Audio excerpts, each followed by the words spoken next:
Hi guys, welcome back. It's Lisa.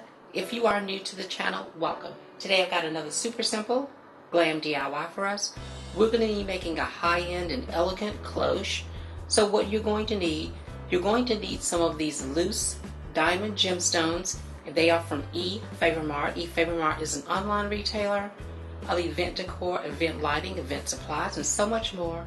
I will have EFavormart's information along with my custom affiliate links in the description box below for you guys to check them out.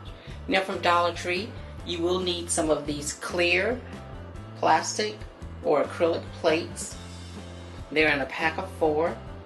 You will need one of these plastic garden cloches, and you're also going to need some of these gold metallic flakes from Dollar Tree.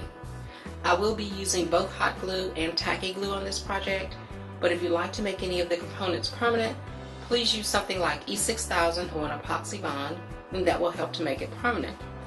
These are the items that we'll need in order to complete this beautiful project. If I decide to use additional items or alternate items, I will list those in the description box below for you as well.